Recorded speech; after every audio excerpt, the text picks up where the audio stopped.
York's very own muscle building coaches, Anthony Bevilacqua and Pete Kacharian, proudly present to you New York Muscle Radio. What's up, guys? New York Muscle Radio, episode number 150. How fitness can improve everything in your life. Aside from the obvious benefits such as looking good and feeling good, fitness can improve a lot of different areas in your life. On today's episode, we're going to explain to you guys how fitness can improve almost every aspect of your life. It's your host, Anthony Bevilacqua, alongside my co-host, Big Pete Kacharian. And if you stumbled upon this podcast, welcome to the best fitness radio network on the planet. Big guy, what's going on, man? How we doing? I'm doing good, man. I just avoided the death from the ghost in my house, according to you, huh? Yeah, so all right, we'll give the listeners a little bit of a rundown. So we hop on the phone on Skype, and I could see my co-host here. So I'm staring at Big Pete and his big voluptuous eyes. Voluptuous? Is that the word? I don't know if my... Voluminous, that was the word. Yeah, anyway, I guess so. Staring into Pete's eyes, and I happened to notice a glare in the background. So I'm like, Pete, what's in the background? And he turns his head, and the glare goes away. So it was like something quick. I was like, holy shit, man, I think you have a ghost in your house. As soon as he turns back around, I see the glare again. So I realize it's, like a dot off his webcam. So at this point, though, I'm already committed because I made it. So I go, Pete, I think there's a ghost in your house. He's like, what ghost? And he turns around and he doesn't see anything. So I'm like, Pete, I'll take a picture. So I take a picture of the green light, whatever. It's like a green, looks like an orb green thingy. And I send it to him. I'm like, look, man, look. And he's panicking. He starts flipping out. Dude, but it's not there. Look, he takes a picture with his phone. Nothing's there. I had him going for a good 10 minutes, man. That was great. Yeah, he had me going only because every time I would turn around and look, it wouldn't be there. So he sent me a picture, and I'm like, holy shit, I don't see that. So I'm like, let me take a picture. So I would take a picture, and I'm like, it's not there. So I sent him the same picture, and I looked at it. I'm like, why does his picture have it and mine doesn't? It takes me like about 10 minutes to figure out that every time I turn my head, the glare goes away. You didn't figure out I told you. Don't lie like you're smart. Well, after you put one piece of it together, then I turned and I'm like, oh, it's a green glare because I have a green dot on my webcam. Yeah, when I told you that, you realized it. Oh, yeah, it took for you to tell me before I realized it, but you had me going. Guys, I do this will you guys see like our Instagram feed and, you hear me bother Pete on the podcast. But this is a regular thing. Like, this happens on the regular with everything in Pete's life. Yeah. I'm like the ghost in your life, man. You're something, man. I don't know if I guess ghosts can be friendly, right? I'm your angel. Yeah, I don't know, man. I don't want to get into this discussion, so guys, please don't start sending me messages on Facebook and Instagram about ghosts and all this stuff and posting links like, oh, it may have actually been a ghost. Like, don't do that shit. Leave it alone, guys. Yeah. Otherwise, Pete was like afraid to leave the corner of his office. Yeah, because the light was actually at the corner of my room by the staircase, and I'm on the opposite end of the room in the corner, so I have to walk out that way. So if that was a real situation, I'd be trapped in here. I couldn't. I'd have to walk closer to it to get out of here. So that is the New York Muscle Radio ghost, guys. But that was hilarious, man. I had you going for a while. Sometimes I crack myself up, and no one's here to laugh with me. We got to give it a name then. I guess let's call it Ghost. Let's call it Gluten. Gluten. He's the guy that everybody's afraid of. Gluten, including you, apparently. I love gluten actually. So I love my bread. I love my bread and I love my pasta and my wheat. So if that guy's name is Gluten, I like him. You can invite him up to your bedroom. Yeah, I usually enjoy a good gluten in my bedroom. All right, so guys, 2 weeks. The Arnold Classic is coming up, so we are going to be there. I don't know. We're not going to be at a booth, so you can't come find us at a booth. But if you guys are going to be at the Arnold Classic, which is in Ohio, bumfuck Ohio, hit us up in our Facebook group. Join our Facebook group, facebook.com. I believe it's just to search New York Muscle Radio. I think it's facebook.com/groups/New York Muscle Radio.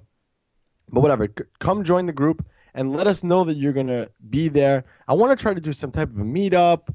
I don't know if we can get lunch or, I don't know, workout, something or other. But I would like to do something in Ohio. We're going to be there from Thursday to Sunday.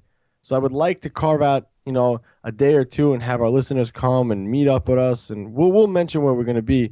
I wish we knew what gym we were going to now so we could say, man. Yeah, last year we ended up working out at Crunch, which was that was pretty good. We like to go, for anybody who's listening that does or is thinking about meeting up with us, we like to train at the gyms that are quiet. We don't want to go where it's extremely busy. We don't really care about the crowd and what pros are at whatever gyms. Like, we just actually want to go there and work out. You guys are all more than welcome to come and train with us, but that's what we're going to be doing, that training. Yeah, we're going to actually be doing that. So I don't know. There's an LA Fitness that's not too far from the expo that we'll probably will go to. I'm not 100% sure. I won't know until we get there. So we'll keep you guys posted. So join our Facebook group, and you'll find out more of the details as they come. We'll post it up everywhere, I'm sure. But if you're part of that Facebook group, we'll give you some details further in advance. But I can't believe it's coming up, man. 2 weeks. I can't believe February is almost over. Yeah, man. I think in general, we've been so busy lately that like the months are just they're flying by. And I'm like, I kind of want them to settle down a little bit because a lot of time is going by fast and we got shit we got to get done. You know, I thought today's actually, we're recording, it's Thursday. Mm-hmm. You know, I thought today was Friday up until an hour ago. Man, I wish it was Friday. Actually, it really doesn't matter. I actually tend to do more work on Friday and Saturday than I do during the week. Yeah. My weekends end up being busier than my weekdays. It's crazy. I heard this quote somewhere. I don't know whatever quote, but I heard this saying from someone, so I'm going to steal it. I love that God told everyone to be off on Sundays because it gives me that one leg up on the competition. How many people do you know that actually do work on a Sunday? I do. No, I know. I'm just saying, like, do you know many people that actually do that, though? No. It's very rare. It gives me a leg up on the competition. Oh, so maybe you said that quote, huh? Yeah, I said it. Yeah. No, because I'm saying legitimately, like, I really don't know many people that will work on a Sunday. I work on Sunday nights mostly. Sunday during the day, not really, but I start to get a head start on Sunday night, actually. You know what it is? We've spoke about this so many times on the podcast, but everything online is smoke and mirrors. So people say this shit and they don't actually do it. I actually do it, and I do believe it. It does give you a leg up on everything because no one's doing anything. Literally, it's the quietest day as far as business goes. Not that many email transactions. You can get a lot of shit done on a Sunday. Yeah, I a good piece of advice I got actually is I'm not a morning person. Like, I can't get up at 5:30 in the morning, 6 o'clock religiously. And you don't wake up every morning and do your daily ritual like the Facebook ad says I should? I don't. Exactly. I don't do that. I just can't. I've spoken about this before. I'm not really productive until like around 10, 11 o'clock. That's my most productive time. No, in the morning. Like, regardless of when I get up. If I get up at 6 o'clock, if I get up at 8 o'clock, if I get up at 10 o'clock. At 10 o'clock to 11, that's when I start to get the most productive. But a good piece of advice, and I kind of take the opposite approach on this, is whenever you have to get stuff done that, depending what your lifestyle is like if you run your own business, then you get it done whenever. But if you got to do something, like if you got to go to the gym, if you got to do tasks that require you to get work done and not be bothered by a lot of people, you have to do that early in the morning because everybody else is asleep. Nobody's going to bother you at that time. I actually like that advice, but I kind of take the opposite approach and I go, like I said, late into the night because everyone's already going to bed, and I actually start to work at that time too. So I will work early on during the day in the afternoon, but then I end up getting a lot of work done. Like right now it's 9:30. We're doing this podcast, and then I got more work to do when we're done with this. I'm probably going to start at like 11 o'clock, and I might work till about 1. So I got about 2 more hours worth of work I got to cover, but I'll be really productive in that 2-hour window because nobody's going to text me, nobody's going to call me, nobody's going to be looking for me, nobody's going to bother me. So depending on your lifestyle, you might have to do this stuff early in the morning or late at night, but you got to carve out a chunk of time where it's not, the rest of the world is not operating when you got to get it done. It's so funny, and I agree with you 1,000%. One of the things, too, that I never understood with all these idiots who tell you, get up early, beat the sun up and get up. Yeah. One of the things I never understood is, first of all, we're on the East Coast. So when we get up, none of the world is up. We're like one of the first people that are up. So it's like Callie's not doing anything at this time. So you have to wait till later. You know how many times I've been up early and like, I could get a lot done in the morning. I get up, I do what I got to do, but I can't get anything done because I'm still waiting for replies from this because no one's in yet. You know what I mean? So it's like, right. You can't be as productive. I agree with you at night. So like right now, you say you'll work till 1. Yeah, it's about still 1. 9 o'clock in California. Right. Yeah. And, but the main reason that I like to do that in general, like, so I do, in general, try to get a lot of work done during the daytime, but then I save a good chunk of time at night to kind of finish up my work. And like I said, I'm the most productive when it gets, to me, it's like the world gets quiet at that time, you know? Nobody, everyone's getting ready to go to bed and everything. So everybody else's issues aren't mine at that time. So the only issues I have are mine, you know? So I like to work. Those issues never leave, my friend. I always got issues, but I make the right time for it, you know? You know what it is for me? Like in the morning, I really am.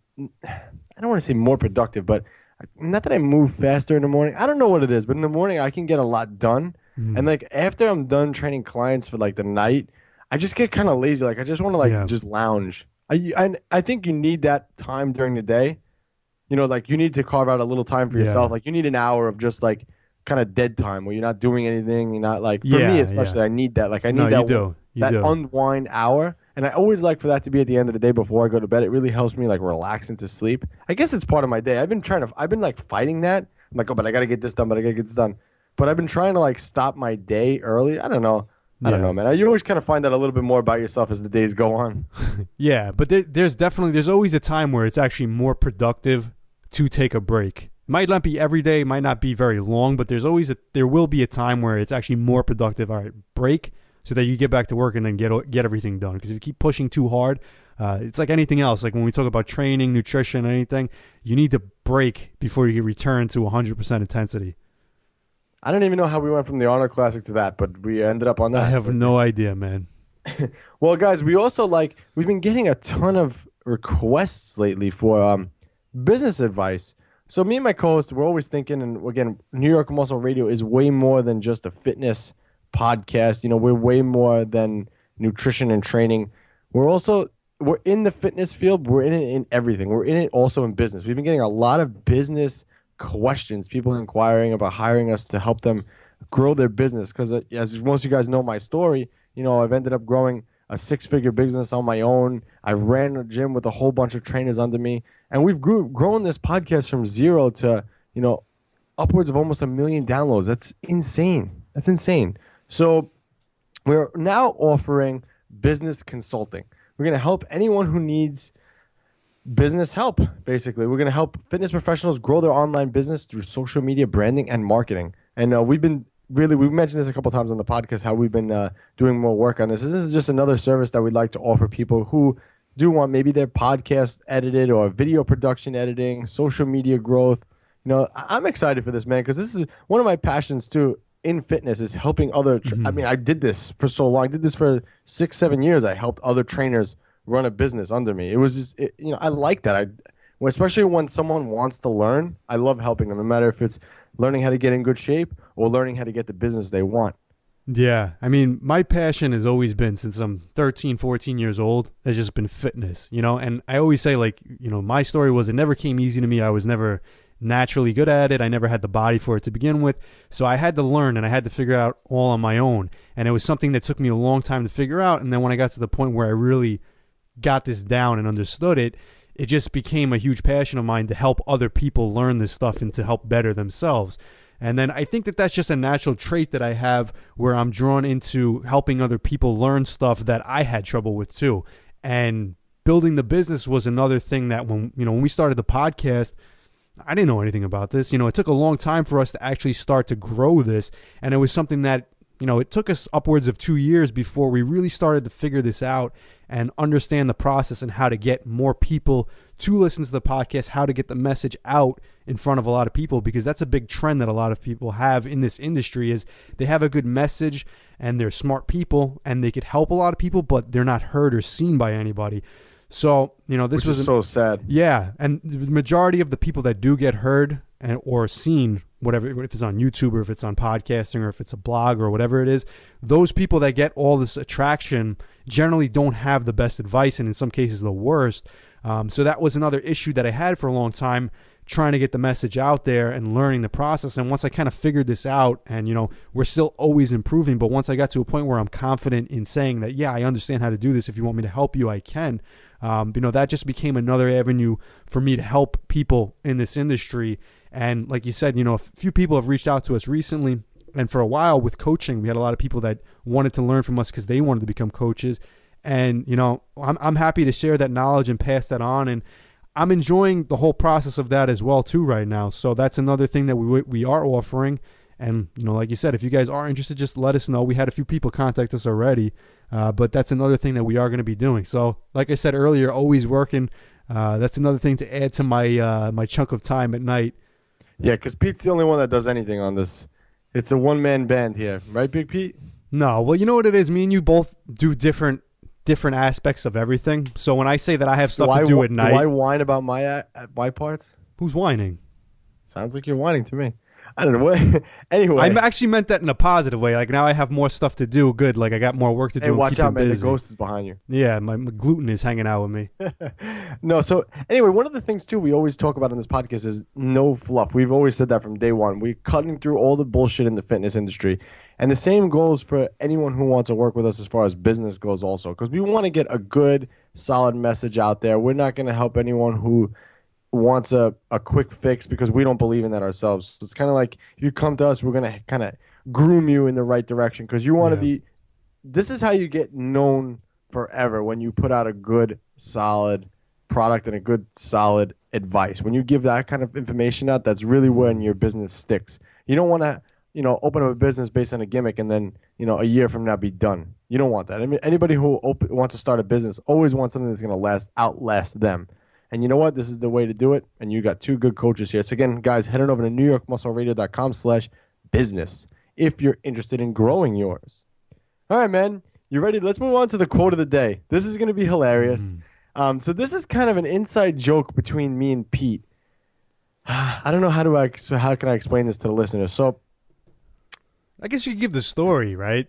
Do we give the story first and then play it? You could give the story without saying exactly what the quote is. Okay, yeah. So now, again, we're cutting through all the bullshit in the fitness industry. That's what New York Muscle Radio does. No fluff. We just give real information out. So a well-known coach, which will remain nameless because I'm not giving anyone advice, advertisement, I mean, unless deserved, but yeah. Yes, exactly. But they posted up a status on Facebook about bad coaches giving out cookie cutter diets and blah, blah, blah, blah, blah. You can't have more than 1,000 calories a day, blah, blah, blah. The whole spiel that was happening a while ago, but just regurgitating the same information. So I saw this. I started hysterical laughing, and I tagged Pete. And what did I write, Pete? You wrote, Pete, is this still going on? Something to that effect, right? Yeah. Like, this is still going on right now? Question mark. Yeah, because I couldn't believe. I was like, this guy is actually, guy or girl, guy or girl, posted this up, and I'm like, does this actually still go on? Like, is this for real? So Pete responds back with, all right, now I'm going to play the quote.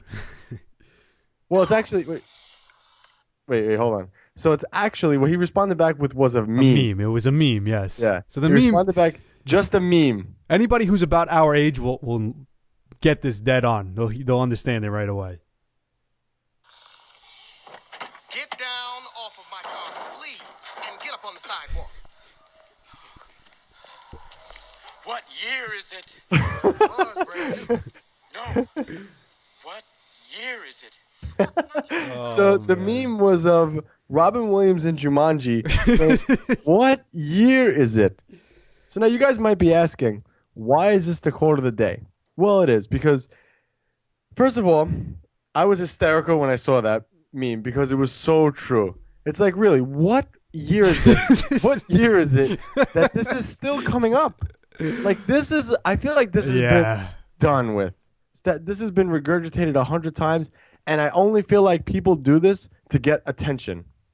Yeah, I really do. I feel like this is the same like post everyone else puts out, and they do it just for attention. And they think by posting this up that someone's going to read it and say, "Wow, he or she is right. I better hire them to work with me because they obviously don't do that because they posted it." Meanwhile, they're probably the same one who gives a cookie cutter diet. Right. Well, you know what it is in the fitness industry? It's terrible because so many people do this. But I guess, is the term called fear mongering? Is that how you say it? Yeah, it is. Fear mongering. I never used that term before. This is the first time I've ever actually said it out loud. So I was making sure I said it correctly. A lot of people use that. So they'll post something on like, all right, I need to get more business. So let me post this on Facebook. Let me post something that's going to scare people into thinking oh, I need to buy this product or I need to hire this person. Like I can make a post tomorrow and it'll say something like, did you know that if you eat gluten, you increase your risk of death by 1,000% or whatever? And I say, I can show you a couple gluten-free diets that will fit your lifestyle. I'll get a bunch of people who get scared and they'll contact me and they'll say, okay, send me the diet. And that's what a lot of coaches do. I'm exaggerating here, but you get the point. A lot of coaches will use that type of analogy or that situation where, other coaches are doing harm to you. Come work with me. Yeah. And the reason why I love that Robin Williams thing is because, one, it's hilarious. It really is hilarious. But it's so true. It's like, really, what fucking year is it, man? You're still talking about this? And this is just, I've seen that coaching one, bad coaching, so many times already. It's so played out. But there's so many other ones that people use. Yeah. Your metabolism's damaged. You've heard that one how many times? And the thing is, the reason I use that quote or that meme, I was doing it as a joke more or less, but it's very true. What I'm saying is, what year is it? Is because I would think by now, 2017, what year is it? People in the fitness industry have figured that out. Like, okay, if I go to a coach and he gives me a 1,000-calorie meal plan, he's a bad coach. I think there's enough information out there. And again, that's something that we try and put out there for you guys so you understand this, that if you go to a coach and he does that, he's a bad coach. Like, nobody has to really say it, reiterate it over and over again at this point. Like, I think that information's out there, and I think the people are educated enough to make an informed decision. This is a good coach, this is a bad coach. There's always going to be people that don't know, but if they're reading these posts on Facebook, I'm pretty sure it's getting in front of the people that are already educated enough to make that decision. Yeah, and we actually, because now we have the business side of the podcast, we actually came across another person that deserved "What year is it?" meme again. So this one was a funny one too. I've been posting that meme all over the place, so if you guys do see it pop up on Facebook, this is why. I wonder if anybody gets what it means when we say it. Probably not. If not, they'll get it after this. Yeah. But on this meme, this person posted up like, oh, I reached, X amount of followers on Instagram. So I commented, well, someone actually commented in the thread like, oh, I'm glad the tips that I used from you worked. So I commented, what tips were they? So the person responds back to me with, what did he write back to me? I think he said different professions and different niches. He gave me some bullshit answer, basically. Yeah. He gave me a bullshit basically answer. saying it depends. Yeah, he gave me like a bullshit, but it was like such a bullshit answer. Like, you couldn't tell me the tip that you gave this guy because I'm in a different niche. Listen, maybe that might be true to some extent, but come on, that's such a BS answer.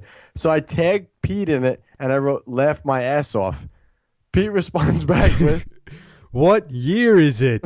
And again, because I'm thinking to myself, like, it's 2017. People know how to like buy followers on Instagram and do all this bullshit stuff. Like, if that's what you're doing, don't lie and say like, I have a secret strategy. Like, it's very clear too. And I looked at the page and I could see that the Instagram followers weren't even real.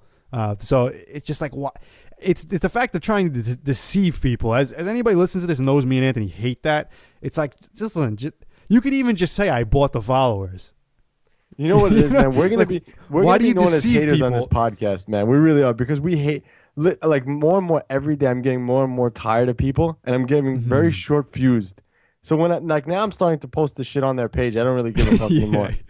Yeah, and I'm going around trolling people with memes. So we're both. But that meme is hilarious because no one gets it. That's what makes it hilarious. I know. It's an inside joke, but I'm like, I don't care. But yeah, whatever. I don't care. Maybe we're being negative. Maybe we're being haters. Whatever you want to call haters, it, man. It's the truth. Like you said, we're calling a spade a spade. Yeah, that's that. Well, it's not like we're not. That's where I'm coming from. However you interpret it, that's your opinion. But I like same thing with the podcast, with the message we have on here. I like to tell people, like, listen, if you're gonna, I'm gonna call bullshit. Like, if you're gonna bullshit, at least just admit it. Yeah, and don't make it sound like what you did. It's different if somebody went there and asked him, hey, how'd you grow your social media following? He doesn't want to say it or whatever. But when he makes a post, hey, look, I hit this amount, and then someone asks and he say, oh, it's a gimmick, this idea. It's like you asked for people to ask about that by posting it. You know what I mean? Yeah, idiotic. But again, guys, end rant. Yeah. So if you see the Robin Williams, what year is it, from any one of us, you know what we're talking about now. You guys are in on the inside joke. You guys are all VIPs on this podcast. So if anytime you see that, you know what we're talking about. All right, man. Let's move on to the trending fitness topic. So today I'm excited for this one. We talked about it a little today when we were working out. I was like, oh, shut the fuck up, Pete. But Generation 2 is coming out May 2017. Generation Iron 2. Generation Iron 2 for my birthday, May 7th, 2017. So basically, if those of you who've seen Pumping Iron, I really hope you have. If you haven't, please go on Netflix and watch that because Pumping Iron is great. And actually, Generation Iron is on Netflix also, so you guys can watch that there. But Generation Iron is basically they're trying to make it like a new age Pumping Iron. It wasn't that bad, the first one. It showed like the modern bodybuilders. Honestly, I wasn't a huge fan of it. I think it could have been a lot better. But the truth is bodybuilding's not as exciting now, at least the competitive aspect of it, as it was in the earlier days. So they didn't have much to work with. So I'll give them that. But I wasn't too thrilled with it. Yeah, Pumping Iron was way better. Maybe because Arnold was in it. I don't know. Arnold made it better. I don't know. But Pumping Iron was just way better. But they're releasing the second one. So I'm going to lie and say that I'm not going to go see it, but I'm probably going to go see it. Because I'm a fan of the sport and whatever. So I like that stuff. So I want to see it just to see if it's good. You never know, man. Maybe the second one will be better.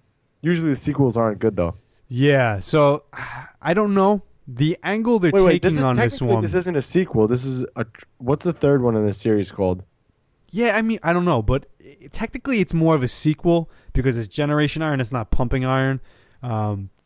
There's really almost no relationship to Pumping Iron at this point because the angle they're taking on Generation Iron 2 is they're not going 100% into the competitive aspect of bodybuilding. It's more of the fitness industry as an entirety, So how come we weren't asked to be on this fucking movie then? Because we actually give out good information, and that's, that's true. It's not flat. The truth is, guys, truth is not flashy. There's no flash and glamour into being truthful. It's all whatever looks good in front of the camera. But they're taking other aspects like Rich Piana is going to be in it. A lot of the YouTube guys are in it, showing different areas of the sport and not just the competitive bodybuilding scene. And the truth is, when you think about bodybuilding, the sport, the lifestyle, that's what it is now. It's not, the majority of it's not Phil Heath on stage. It's Rich Piana and who he's getting into a fight with at the expo. Him and Mack Truck getting into a fight with each other at the expo. But see, you're a lot better at me than this, man, because I don't know who any of these people are. You contacted me. You asked me a question today about this person, and I had no idea who the hell you were talking about. None. I still don't know who it is. Well, that's what bodybuilding is now, But it's true, That's those are the influencers in bodybuilding right now. It's not Arnold. It's Rich Piana. Sad. Very sad truth. I think he's in it, actually, Generation Iron. Yeah, that's what I'm saying. They're taking that angle, actually. He's like one of the, he's going to be somebody in there that's going to be playing a role in it. So, like, if you go back to Pumping Iron, now you have like Mike Katz in there. Now you got him replaced with Jew boy. You got him replaced with Rich Piana. That's how much bodybuilding has changed. And it's not that the film is taking a weird angle. That's actually the sport. That's how it is now.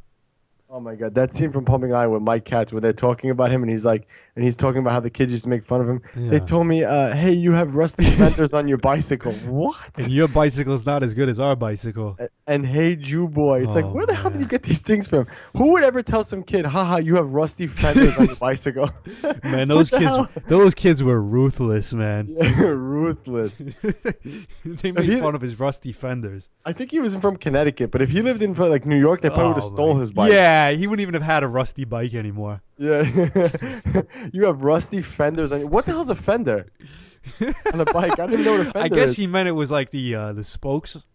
I'm assuming. I don't know. I don't know. Whatever. So moving on. I love, man, Pumping Iron is great. There's so many quotable lines in that movie. Remember when Franco Colombo, you do it the best, man, do it with his mother? Oh my God. Yeah, my mother, she used to scream at me. She used to say, you just trying to punch people, trying to make a living. Oh, God, man. For anybody who hasn't seen Pumping Iron, well, you got to watch it or else these jokes aren't going to be funny. Even if you're not really into fitness and you don't care to look like Arnold or not a fan of Arnold, you have to watch that movie. It's just it's really cool how they did. I love that movie, man. I really think they did a really good job with it. And it's still, if I was to watch it right now, it's the first time I really would enjoy it all the way through.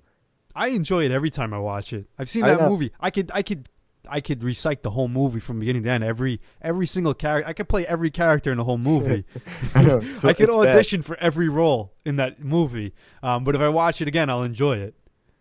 All right, so let's move on. So I found another article, and everybody loves my articles that I find. And remember the one about the cum and the girl, the semen shakes? Yes. Yes. This is a funny one too. Study finds people, and I kid you not, guys, these are true articles. Study finds people who enjoy energy drinks are more likely to be assholes. I actually saw that, but I didn't read the article. So the study gathered 467 male participants between the ages of 18 and 62. I don't know any 62-year-olds who Yeah, I wouldn't recommend. Whatever. Don't drink energy drinks at 62. And asked them a series of questions. The study titled Moderated Mediation of the Relationship Between Masculinity, Ideology, Outcome Expectations, and Energy Drink Use found a high correlation between and an affinity for energy drinks. So funny, man. The findings aren't exactly surprising. The average energy drink commercial features a young, healthy white male, usually engaged in some type of extreme sport, with the kicker being an attractive female. So this was just funny. So basically, it's basically saying that if you drink so much energy drinks, you're an asshole. Yeah, well, how did they find that through a study? I'm just curious, like what the. I don't know. I guess they asked him a series of questions. The study was published in Health Psychology. But how did they get a definition of what an asshole is? You know what I mean? Like, Maybe okay, they yes, modeled it after you, man. Well, they had to model it after something, right? So it says the presented study adds to the literature on the potential negative health implications of the endorsement of traditional masculine ideology by offering a link between predictors' use of energy drink and health outcomes of energy drink, sleep disturbance. I don't know if I completely agree with that. See, the funny thing is, I just saw the title. Yeah, I actually, you know this. I worked in beverage for years, and I worked specifically with energy drink companies, with two of them, the biggest three energy drink companies actually for years. So I know the industry pretty well. And all the people I worked with, but it makes sense, man. That study's true. To some degree, yes, but like I said, it depends on what your definition of an asshole is. Deep in that. You were balls deep in that. I mean, you know what? Then if you guys' opinion of me is that I'm an asshole, then I guess that's the study's 100% accurate. But from my point of view, I'm like, I don't know. So I guess another one is open to interpretation. So I wouldn't call that.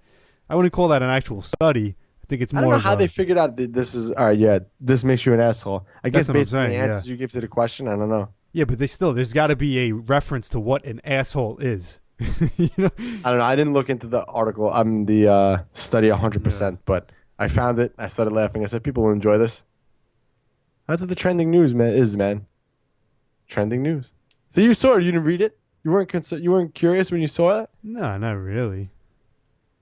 All right, let's move on. We're adding a new segment to this podcast, the Fitness Business Corner. So, guys, welcome to the Fitness Business Corner. This segment is a new addition to the podcast because we've had so many questions regarding fitness businesses.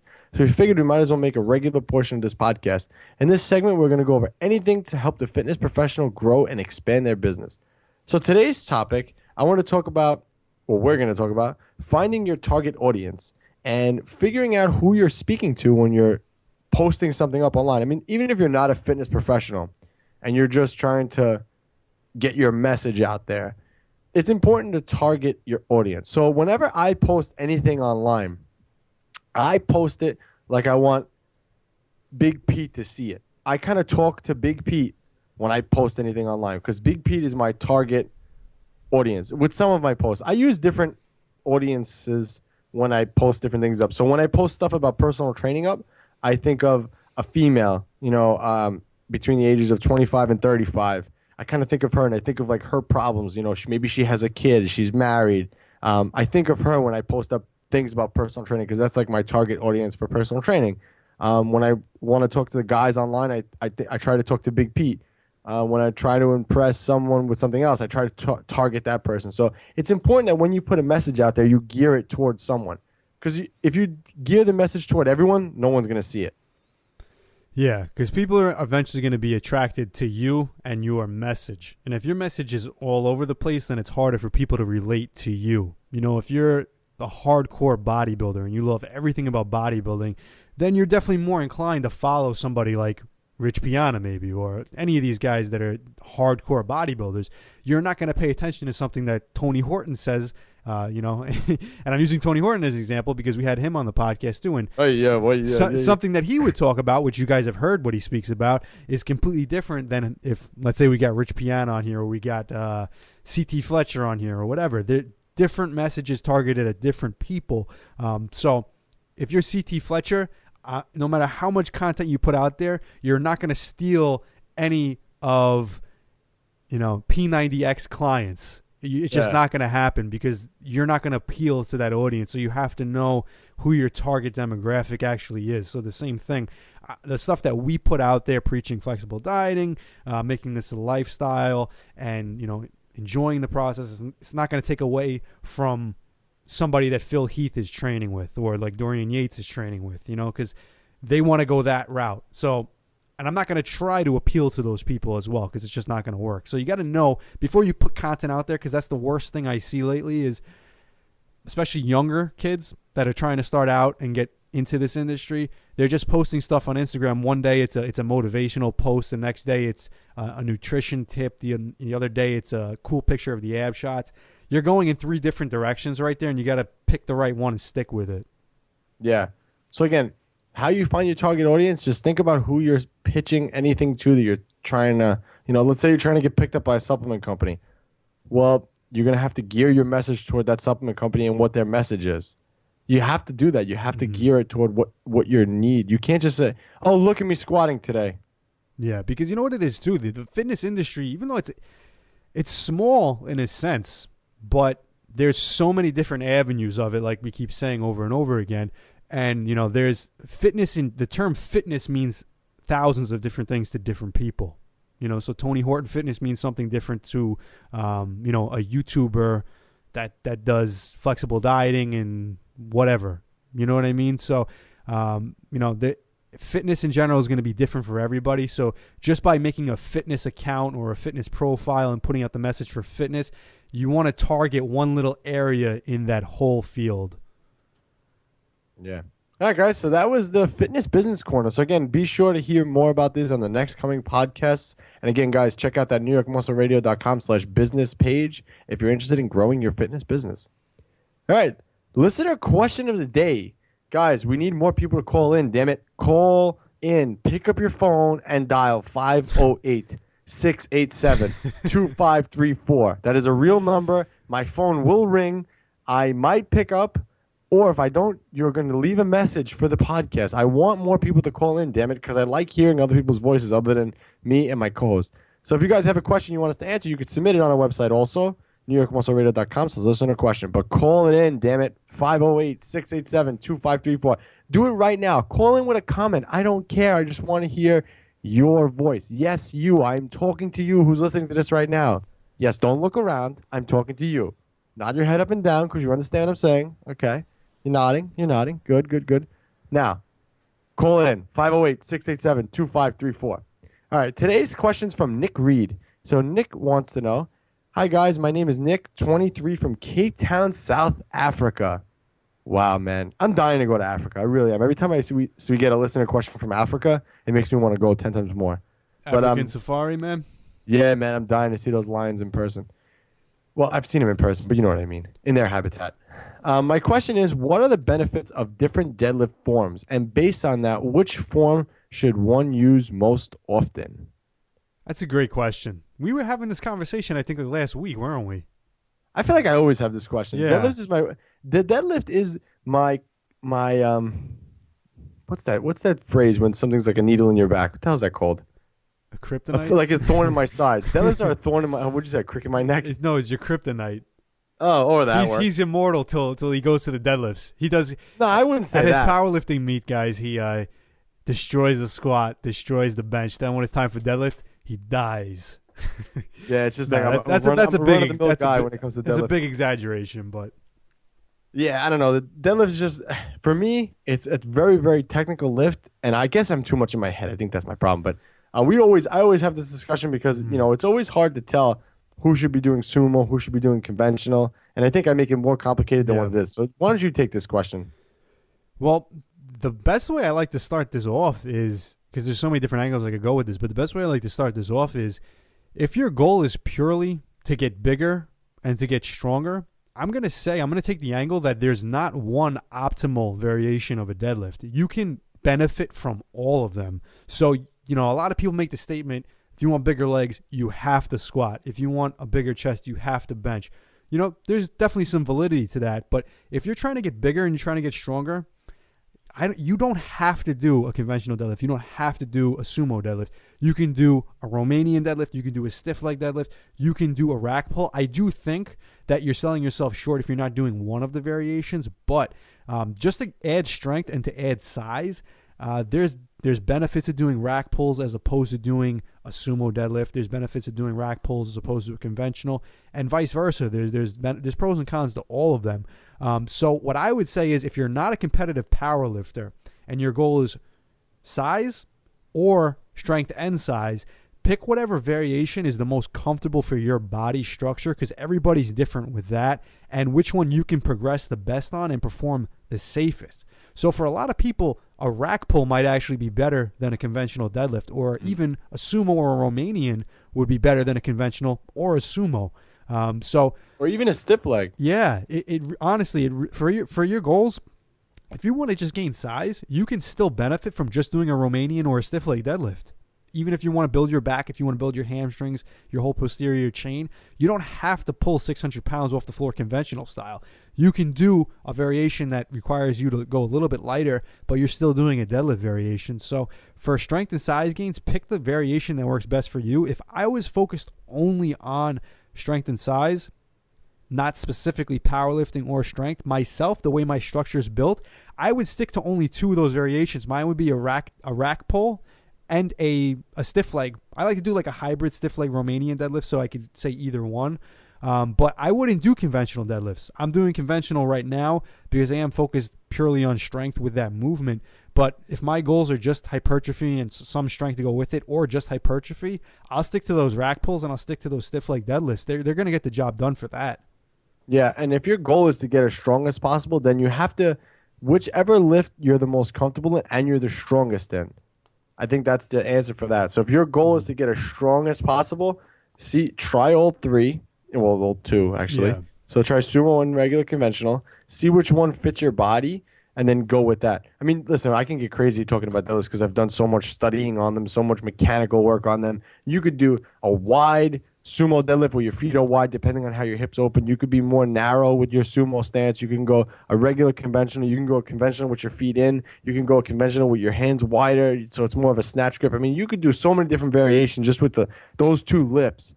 But you got to find which variation works best for you as far as strength goes, which one you can pull the safest in with good form, and then just ride that one out.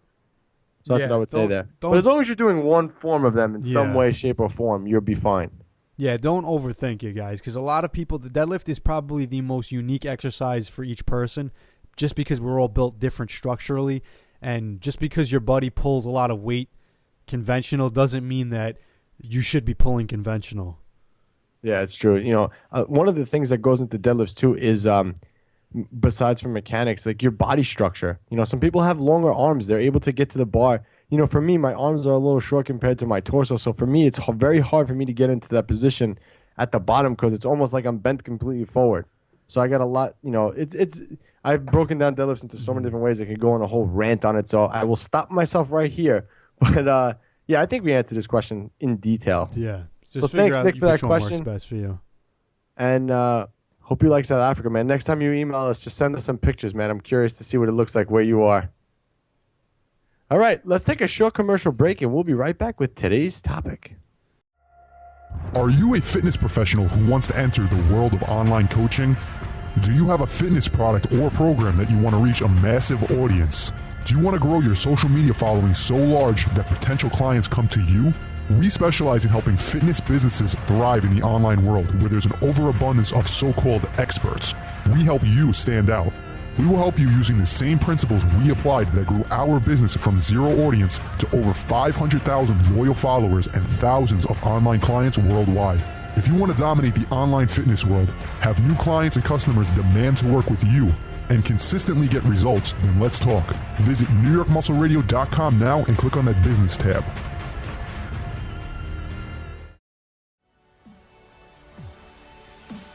Do you want to get the results you've always dreamed of? Do you want coaches that genuinely care, are professional, and get back to you in a timely manner? Do you want to be stronger, healthier, and look better naked? Then let me tell you, New York Muscle Radio is definitely your answer. Since working with them, I can hardly believe the results. They coached me through a post-contest reverse diet and all the way through to an off-season strength program. These two fitness geniuses have pushed me outside of my comfort zone, and in the process, I have been able to make big jumps on all of my major lifts. In 14 weeks, I added 100 pounds to my powerlifting total and smashed my first meet. Since working with them, I've added 55 pounds to my squat, 50 pounds to my deadlift, and 20 pounds to my bench press. And in 12 weeks, I dropped over 10 pounds of body fat and added over 20 pounds to all my lifts.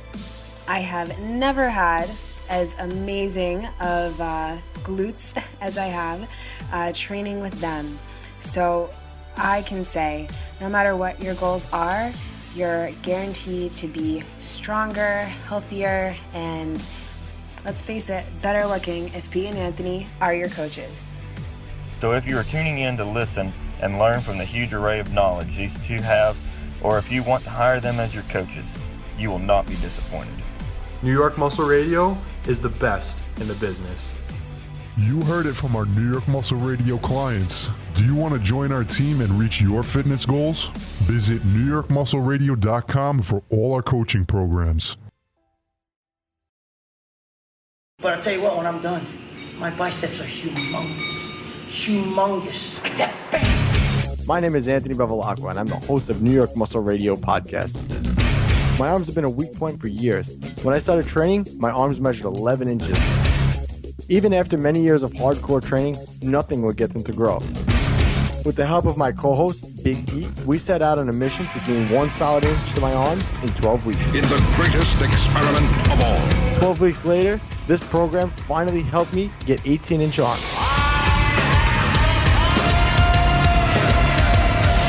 The 12-week Arm Experiment, the ultimate arm growth program, ebook, the audio book, and the workout video. Pick up your copy now on NewYorkMuscleRadio.com.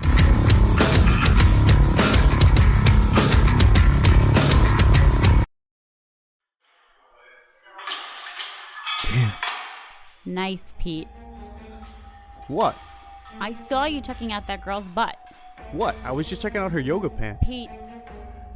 I was thinking you'd look really good in yoga pants. Uh-huh. I was like trying to check out what brand it was. Like I was looking at her form on deadlifts. They were all messed up. Do you think she has a nicer butt than me? Well, it definitely doesn't look like a pancake. Did you just call my butt a pancake? Well, I mean... What can I do? You gotta try New York Muscle Radio's Glutylicious program. Glutylicious? Yeah, you'll finally get a celebrity booty, like all the other girls following the program. Fine, I'll do it. But don't get jealous when other guys check out my glutylicious ass. Glutylicious, your guide to getting a celebrity booty in 12 weeks. Now available exclusively at NewYorkMuscleRadio.com.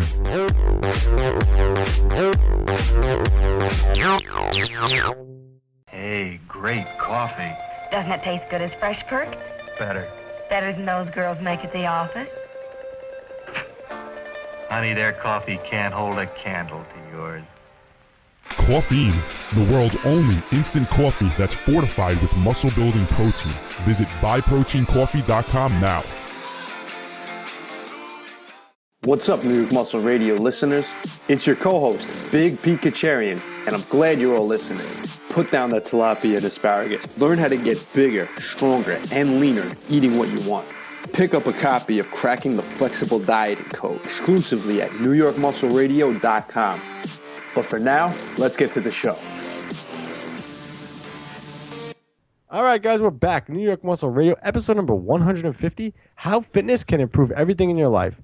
All right, guys, so we're going to roll right into this. So we know the obvious benefits of working out. You know, prevent osteoporosis, you lose fat, you build muscle, you get stronger, you get healthier. I mean, these are the obvious benefits, why people pick up weights all over the world, why people do cardio all over the world.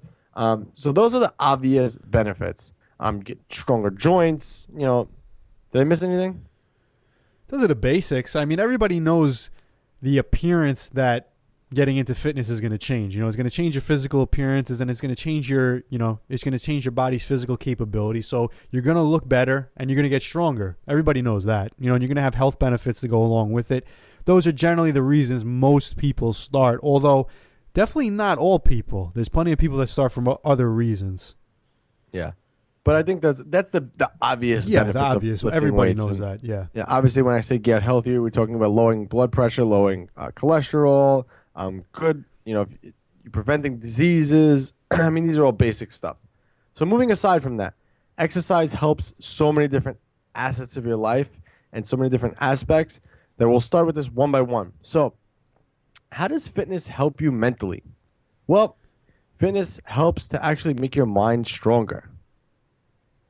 It definitely helps make it stronger. There's a lot of other ways it helps with you mentally, so I think we should touch on a lot more than just making your mind stronger. But well, that's how I'm starting. Yeah, to start with how it makes you mentally stronger, you learn pretty fast with fitness, training, dieting, everything like that, that you have to work hard to get the results you want, and there's really no room for whining or not doing it or excuses. If you want the results, those physical results, for you to see them, you have to put in the hard work, and then you also see if you don't put in the work, you don't get those results. So you're basically putting your mind in a constant state of training and reinforcing that with hard work comes the results. So anybody that has been in fitness for a long time can relate to hard work paying off, and that keeps your mind sharp and it keeps your mind right, thinking about every aspect of life where it requires you to work hard. You want to put in the work, and the more you put into it, the more you get out of it. So it's basically you're forming new habits in your brain and new reinforcements that hard work pays off. Yeah, I couldn't agree more with that, man. I mean, you're creating that environment around you to succeed, and when you just start succeeding, you're starting to believe that you're getting stronger. In every aspect. Okay, so look, I lost 5 pounds. I'm on a great track. It just puts you in like a better mental state and makes your mind a lot stronger. It also, what it does is it creates more quote unquote mental energy. Mm-hmm. So basically, I feel like it almost helps you focus a little bit more. When you exercise and work out and whatnot, you do it religiously and regularly, it helps to keep you more, give you more mental energy. So basically, our bodies were not meant and designed to live the life that we live. Your body was not meant to sit all day. Your body was not meant to sit in front of a computer screen all day and type away on the computer, sit at a desk, commute, sit in the car. Your body was not designed for that. Your body was designed to run, jump, swim, climb, hunt. Your body was designed to move and to be active. Your body was not designed to do what we do on a normal basis. So when you exercise and when you get out of that rut of sitting all day, you actually develop more mental focused energy. If you ever notice people that don't exercise, they kind of have I want to say not more issues, but they have things like anxiety, and they just get more they have more mental stress. Yeah. When you exercise, you have an outlet for your body to get rid of that excess energy. I mean, it's the same thing like a dog. We know this with animals too. If you keep your dog inside all day and don't let your dog go outside, the dog gets stir crazy. The dog gets inside, he wants to go outside, he just gets nuts in the house. They start to develop other habits. They eat the wall, they chew furniture, and they just act bad inside. If you take your dog outside and you exercise your dog's going to be a lot calmer inside, and it's going to be okay and comfortable sitting inside. It's the same thing with your body. If you have all this built up energy inside of you and you don't release it doing exercise, well, you're going to be crazy. You're going to have you're going to feel more stressed. You're going to be you'll find yourself being more irritable, more sad and upset. I mean, I notice that too. When I take a break from working out, especially toward the end of the break, I'm itching to go back to the gym because I just feel like I need it. It's like my crack, I start to withdrawal, Yeah, and I mean, this was one of the major things for me when I first started lifting that really helped me mentally, was just hitting the weights hard, not even weights, but doing cardio, doing any type of physical exercise where I kept my body moving, because I have an overactive mind. And when your mind is running a mile a minute, but your body's not, you start to get those feelings of going stir crazy. And a lot of times people don't realize this, who don't understand, your mind needs that physical movement as well, because you can't overstimulate a mind just sitting on the couch watching TV. It's stimulated to some degree, but when you get up and you start moving your body, your mindset is going to change. Your mind's actually going to be more clear, and you're going to kind of, what were you going to say? I was going to say, look at you now. I mean, you went from a seated desk where you didn't really talk too much. Now you're at a standing desk and you're not stopping. It's the last 2 podcasts you've been ranting the entire time it's your turn to talk. It's so true, though, because when my body's in a relaxed state like that, my mind it's all over the place, and I can't focus either. That's another thing too. It helps with focus, because when you're moving, you're actually, especially too when you do cardio, when you do a lot of high intensity stuff, you're also supplying your body with more oxygen. Your brain is going to get more oxygen, and when your brain has more oxygen, you're more fluid in what you do. It works better. You can focus more. You can be more present. You can do things more efficiently. So for me, the worst thing I can do for my brain is to not exercise. And I know that sounds like something that a lot of people preach that's gimmicky, but let me tell you, it's so true. Because like I said, when I first started this, I was 14 years old.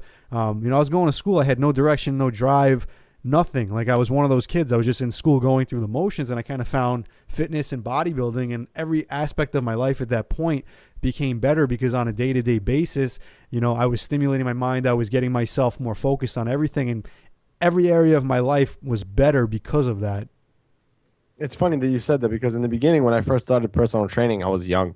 So I remember sitting down with someone, because when you're a personal trainer at a gym, in order to get clients, you have to sell them. So you have to sit down with the person and talk to them about their goals and whatnot. So I remember when I was first being trained as a personal trainer, this was over 10 years ago now. Jesus Christ, I'm getting old, man. But I remember sitting down with someone, and they said, like, oh, you have to tell them, the benefits of working out. Tell them that they're going to get more energy. Tell them that they're going to they're going to live longer. Tell them they're going to have less medical bills. And I remember saying to myself, like, yeah, okay, yeah, no one gives a fuck about that, which is true to some extent. But I remember saying, like, oh, that no one cares about that. That doesn't even work.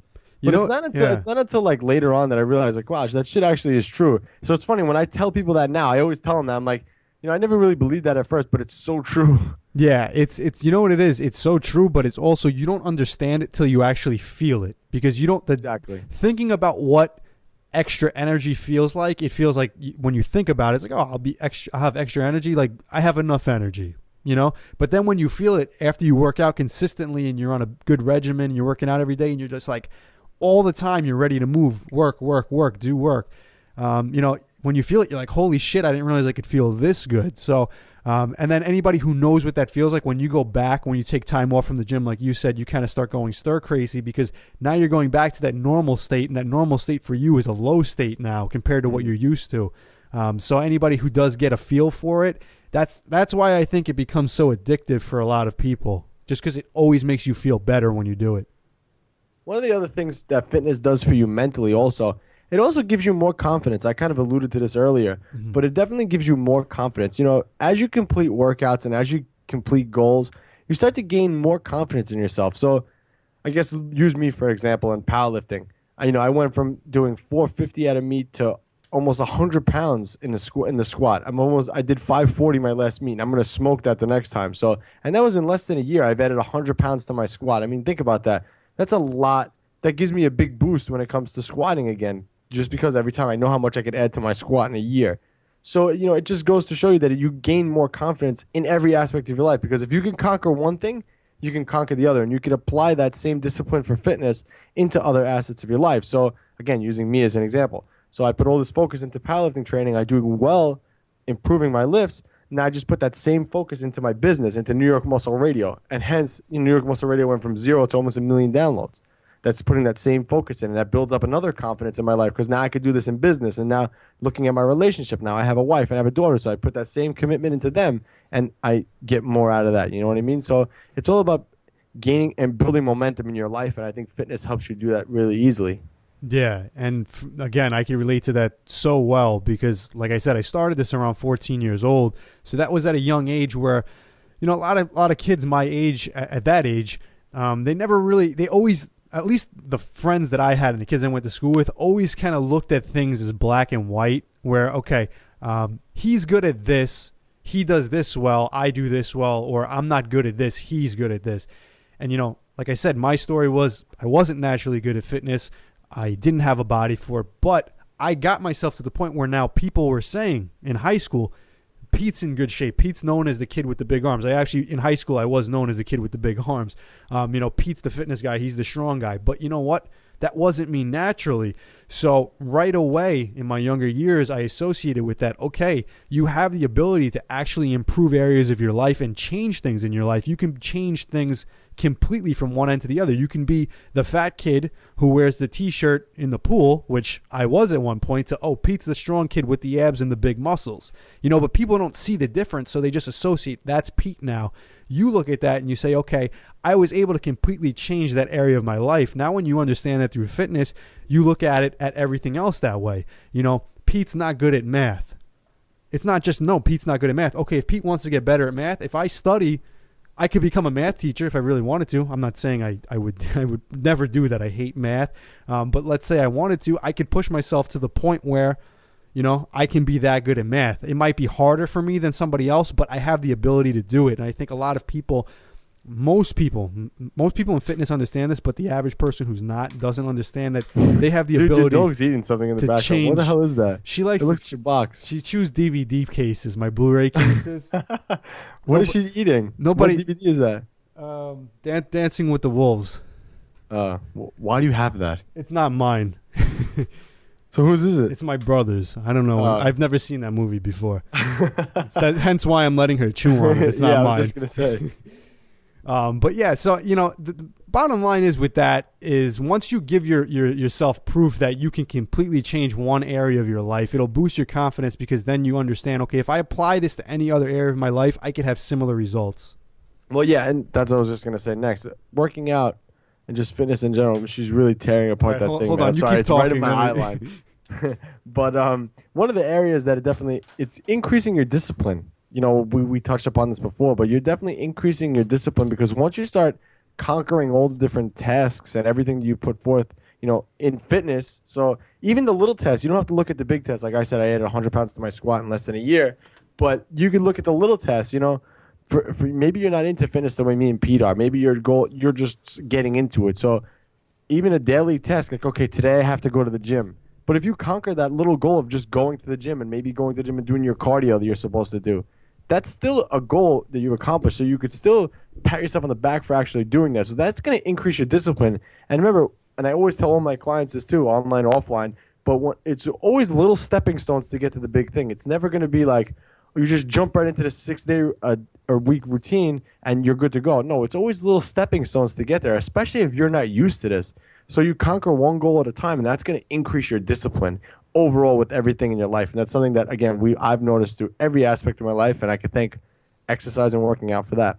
The other thing, too, mentally, and this could kind of go with other things we're going to talk about, too, but this is mentally, working out helps increase your mood. Obviously, after you work out, you release endorphins, and you're just going to have an overall feeling of well-being and just being in a better mood. I find myself to be very cranky on my one day off a week. Yeah, that's pretty bad, man. If you only take one day off a week and you get cranky, then you have a little bit of an obsession there. But what did I tell you today, actually? He wanted to train on Sundays now, too, and go 7 days a week. I told you, man, Sundays, I'm taking up on the competition, man. No one works out on Sundays. I'm taking my day off. It don't have to be Sunday, but I'm taking a day off a week. I don't like to go 7 days a week. Body needs rest. My mind needs rest, too. So I like to do that. But I do agree 100% with what you're saying here, too. Need rest, man. I could do arms on an off day. It's like an easy day. Yeah. Go ahead. I'm not. You go ahead without me. But no, I agree with this 100% because, and it's a stupid quote, but it's so true. Motion creates emotion. A lot of times when I find myself, wasn't that a Tony Robbins quote? I think it is. Yeah, but and I don't think he meant it in terms of working out. He meant it in terms of a lot of people who complain, oh, they're depressed, they're down, a lot of times when people are feeling bad about themselves, it's like, listen, you feel like shit because you're sitting on the couch all day and you're not doing anything. Like, get up and start moving. Your brain chemistry will actually start changing when you start moving.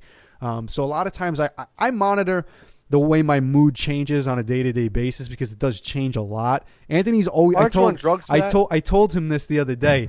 I threw him off. Anthony's mind. You off, man. Anthony's mind is always his mood is always pretty much level. He's always generally in the same mood. My mood fluctuates a lot, and people go through moods. It's a normal thing. It's emotions. But whenever I could feel I'm either getting slightly down or I'm not as happy or I'm not as excited or I'm kind of just like, blah. Like people go through those. There's times a day where you go like that. A lot of times I haven't been moving. I've been sitting in the same spot and it's possible I haven't exercised that day or maybe even the day before. I go in the gym, I hit it, I feel great after. I can have a day where I feel miserable, not for any particular reason. Just like today's a day I just don't feel great, happy, whatever. Go to the gym, train, and just feel great afterwards. And it's because it will help you. It will release endorphins, which will help you, but just getting your body moving changes the way your mind is working. So the dog has the movie again. No, well, actually, I moved it over here. See, I have the case right she's here. got another one. No, then. Look at her. She takes one off the rack like it's a cookie in a cookie jar. Oh my god, that's hilarious. What is she eating now? What movie? Hold on, I go find out. You keep talking. His dog is actually really cute, guys. He has like a little big Pikachu and has like a little poodle who he's chasing around the room. But he has like a little apricot colored poodle, like a real manly dog. So Big Pete the man. Go ahead. So she's still Crank, the Jason Statham movie. Yeah. So Crank, she was in the mood for. I love how bad she is. She's such a cute dog, but she's so bad. She just look at her. She's doing it again, man. Is she really? No. Oh, I thought she was walking over to the rack. No. It's hard for me to see on this end, but that's so funny. All right, so let's move on. So we covered pretty much the mental aspect of fitness. So now, how does fitness help you in business? So for me, fitness has helped me in business. I would have to say scheduling. Scheduling for me with fitness and business has helped so much because one of the things I always did, even from the kid before I even I shouldn't say before I work because I've been working since I'm like 10 years old. But one of the things that really helped me with business as far as fitness goes was scheduling. So when I was younger, I would have to, I basically chunk out my day. So I go to school this time to this time. Then I come home, I go to work from this time to this time, and then I go to the gym from this time to this time. And just taking that block mentality of my day and putting that to everything else in my life has really helped, especially with business. Because like now for me, it's like, I plan my whole week out pretty much. Like, so I have clients from this time to this time, then I could train here, and then I could train clients from this time to this time. I pick up my daughter here, I drop my daughter off here. I do this. I make time, take my daughter to swim this day. I basically block out my day. But it allows me, by doing that, to fit my fitness into my life. This is why I'm able to work out 6 days a week, have a family, have a house, have a two full-time jobs. My personal training business, the podcast, which is a full-time gig, despite what people may think. But it allows me to do that because I'm able to schedule it better. So that's how working out has helped my business. Yeah, it'll help. It'll help your work ethic. It'll help every aspect of your business or whatever it is you do. Even if you don't run your own business, just whatever you do, your career, it will help you because business is one of those things where, you have to plan the time to do it and you have to execute. That's how stuff gets done. It's not going to happen on its own. It's not going to happen by accident. And fitness and working out is the same exact thing. So if you get that instilled at a very young age or even not later in life, when you get that down, your fitness routine is basically, it's a job, it's a business. You treat it the exact same way. If you want your business to grow, if you want to get progress in the gym, you have to treat it like a business. At this time of the day, I train from this time to this time and I do these exercises. And I tell people that a lot of times too. I say, listen, your job is get to the gym and do your job. Don't overthink anything. Don't change anything. Your job is do this routine, do this diet, and just let the results come. It's the same thing with business. If you have that mentality, plan out exactly what you have to do, execute it, and the results will come. Yeah, They're really not that different. Yeah, I do it to you all the time, man. How many times I tell you, all right, Pete, we got to hurry up today. I have a client right after, or I have a client this time. We have to hurry up today. Like, I know my limits when it comes to my schedule, and I have to thank fitness for that because I know, like, all right, I can only have this certain amount of time in my day to work out. I have to take advantage of every minute of that time. And you always yell at me because, like, oh man, come on, I want to rest. But it's like, I got no time to rest. You were complaining about that today. Yeah, but today we actually had plenty of time to rest too. You wanted to get that workout done fast today. No, I did. I wanted to get it done faster because I'm right now, guys. I'm like super interested in testosterone. Like I'm learning every little aspect about it, and I got a new book in the mail about it. So I knew it came, so I was super excited to read it. And I actually read a couple pages before. Yeah, you see, I knew they had nothing to do with it was a time restraint thing. He wanted me to get the hell out of there so he go read his book. Yeah, so I could be smarter than you. Hey, listen, I don't need to be smarter than anybody. Well, you know what I mean. But anyway, but see how I block out my time. It's always that's how it's scary, but that's how I look at my time. But that's one of the things that fitness has helped me with my business.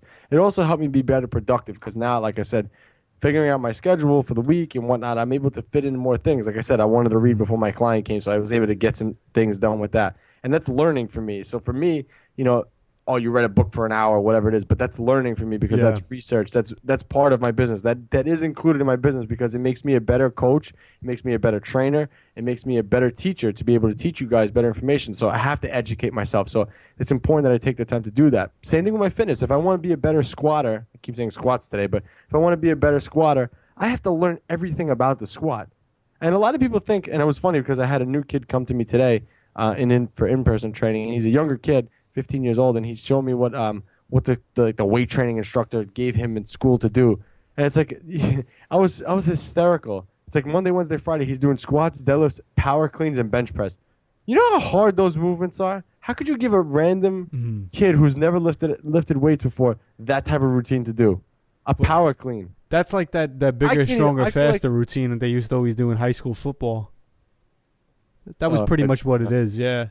I don't know, it might be. That routine has been around since like 1989.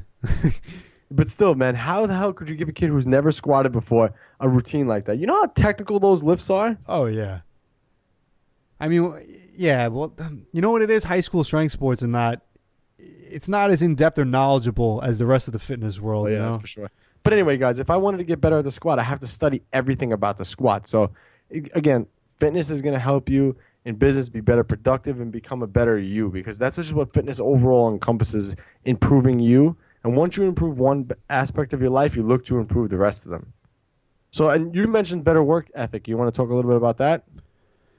Yeah, because it teaches you, and at least it definitely does for me, and I know most people can relate to that. It teaches you that it's pretty much ties into what I said before, is that you have to work to get the results, that things don't just happen by accident, especially when you're the type of person where you don't get the results fast or easily. You end up realizing that, okay, I have to work really hard to get the results. I might have to work harder than somebody else, but if I work hard enough, I can get the results. So again, when you realize that happens, you could apply that to anything else in life, and it's pretty much going to be the same thing. Maybe I'm not good at drawing.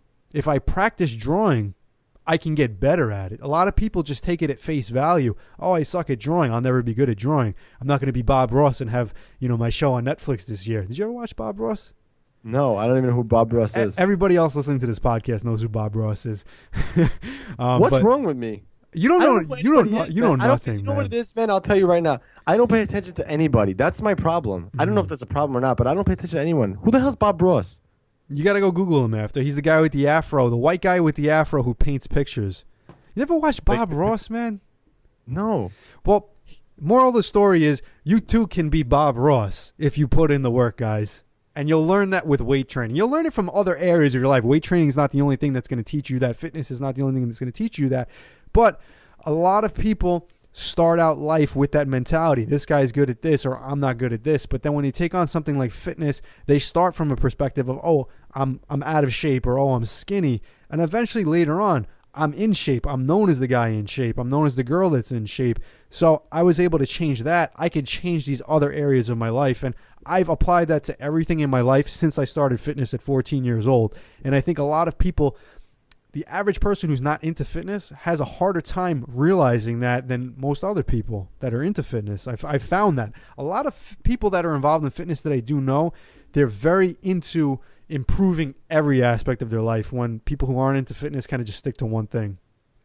All right, so let's talk about now, how does fitness improve your social life? Now, I have a different answer than improving your social life than what you're going to say. I don't know what you're going to say. We didn't rehearse this.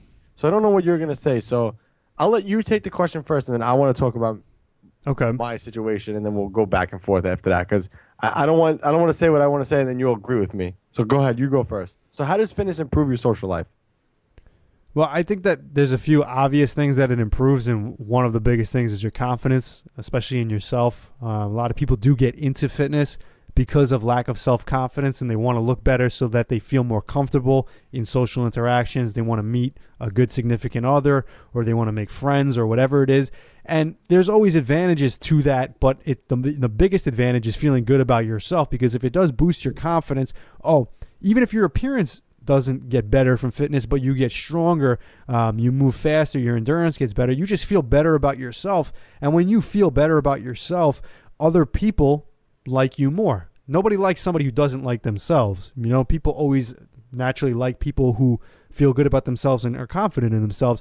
So there'll be a natural correlation between you improving your fitness goals and your confidence going up. And there's also going to be a correlation between your confidence going up and an improved social life. But I think that that's the reason that most people start. And I do think that it's one of the main things that people do this for. And it's good, but I'm also going to throw in there that it could be bad too, because a lot of times people will take fitness so far that it actually takes away from the social life because they focus on it more. Damn it, man. You're such a prick. Is that what you were going to say, huh? Fuck you. Yeah, man. That's what I was going to say because I wanted to give the... I'll let shut you, up, man. Let me I'll let talk. you take that, but I'll just leave it with that there's a yin and yang to fitness and social life. Yeah, so I agree with everything you said, and there is a yin and a yang. So I guess great minds think alike in that aspect. But yeah, definitely in the beginning when I first got into this, when I knew nothing compared to what I know now, and I was on the typical meal plan that everybody else was on and typical program that everybody else was on, and I was in the, what year is it? I was in that status. That was me. I actually had no social life where I secluded myself. I didn't surround myself with people because there was no like-minded people where I was at in my life at that moment in time. So I secluded myself because I had my goals that I had to hit, and I went down that route. It wasn't until I discovered the things that we teach you guys, the things that are in Cracking the Flexible Dieting Code, in this New York Strong program. It wasn't until I learned that stuff that I actually get the improvements that I was looking for in my social life. Not to say that as soon as, well, no, I can say that because as soon as I found flexible dieting, I started going out. And that's, I met my wife out one day. So it did actually, flexible dieting, I'm married because of flexible dieting. Yeah, it's funny, but I could almost say the exact same thing. In the beginning, it improved my social life because, like I said, I was overweight more attention. And chubby. And then the reason I started was selfish reasons. I wanted to just feel better about myself, and I wanted more people to like me. And I wanted to make more friends. I wanted to meet more girls. I'm young. I was 14 years old. That was really my goal. And I got that initial boost in confidence, and I got that initial result of having a better social life because more people were receptive of me just based on my appearance.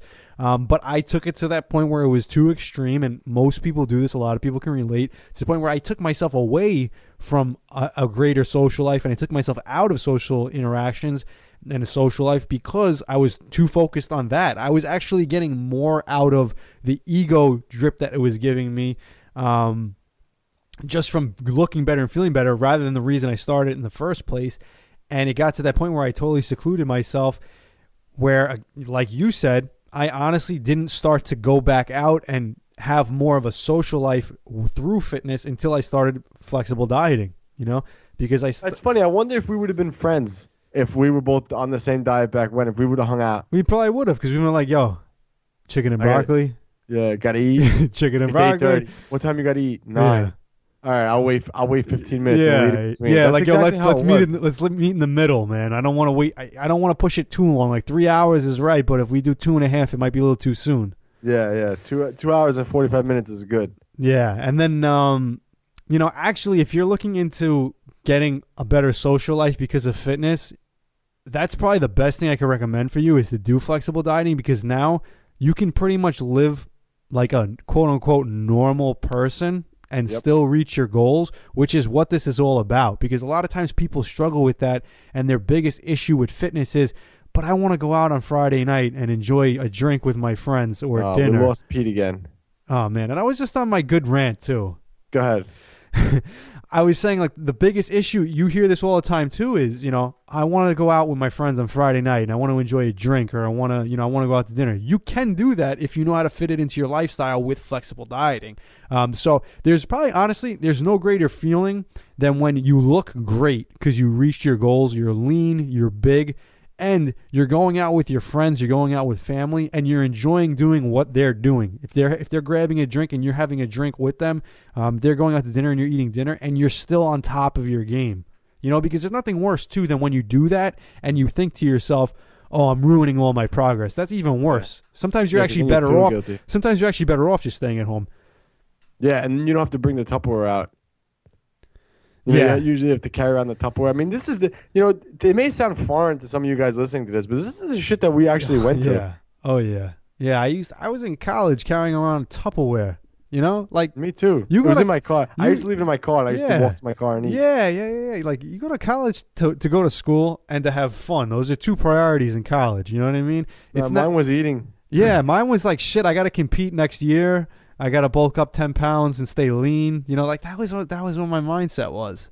I'm not saying it's bad, but it could have been so much more flexible. All right, it's the off season. I'm competing next year, so eat. Have fun, enjoy school, enjoy this 4 years, and, then when it's time to start contest prep, focus on that. It's not like 24 hours a day I got to be on top of my fitness goals.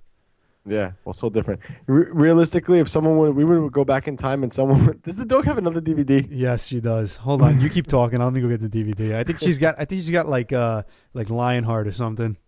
You have weird movies. Yeah, but no, man. If I would have went back in time and someone would have given me Cracking the Flexible Dieting Code, it would have been. Guys, I'm sorry, I have to laugh. Pete is literally chasing his little dog around the room right now. The old cartoon. That's what I'm watching right now on the screen. But if I would have been able to go back in time and someone would have given me Cracking the Flexible Dieting Code, it literally would have been a godsend because it would have changed my whole mindset about it. And so I think you can improve your social life with fitness now that these resources are available, like Cracking the Flexible Dieting Code, these kind of things. Pete, you're still doing it? She's toying with me right now. She still has the DVD. If I go to grab it, she's going to run away. And I got to chase her, and everyone's going to wonder where I went. So yeah, I was telling everyone how, if Cracking the Flexible Dieting Code actually came to us back then, it would have changed our life. And I don't think that fitness actually improved your social life until resources like that actually came out. Yeah, I agree 100%. I think that everything that was available to us took us away from improving our social life and definitely was a detriment to our social lives. And man, like when I first started practicing flexible dieting, I wished I had done it from day one. Yeah, it's easier actually, from a guy's point of view. It's easier to take a girl out too. I'll never forget the first time. So I was counting like macros and stuff when I dated my wife, but I pulled out a Tupperware on on our first date. Well, at that point I really didn't give a fuck. I'm like, if she can't understand this, then she's gone. Mm-hmm. But I took out a Tupperware in the middle of it. I just pulled it out of my bag. She's like, "What are you eating?" I'm like, "Chicken and potato." And she kind of gave me a look but we can eat inside. She didn't understand, And I kind of said I probably could have at the time, but I wasn't well versed in it to do it. I was, but it's always gonna be over, and but still, I could just imagine now. If that was now, I would just eat at the zoo or wherever we went. Yeah, I mean it's all about fitting that into your lifestyle, and that's what flexible dieting does, and that's how you improve your social life. If you're ever, this is a test you could give yourself. If you're ever saying no to a social interaction because of your fitness goals, then you're probably not practicing a flexible dieting lifestyle as much as you should be. Yeah, it's sad we kind of missed out on, huh? I'm glad I'm not the only one. You know what, though? If we didn't do that stuff, there would be no New York Muscle Radio, man. Hey, that's true. We wouldn't be telling the story right now. They would, but I think the message wouldn't be as strong either, and we wouldn't have the understanding that we have now.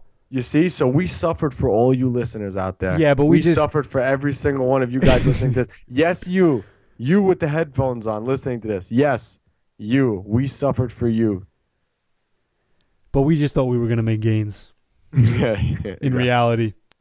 All right, guys. Well, that was today's podcast. I think we covered a lot and how fitness can improve everything in your life. Actually, I should restructure the title. How smart fitness can improve everything in your life, because there's a lot of dumb things you can do too. Yeah, it could be a very big hindrance. We can make a whole podcast on how fitness hinders your life.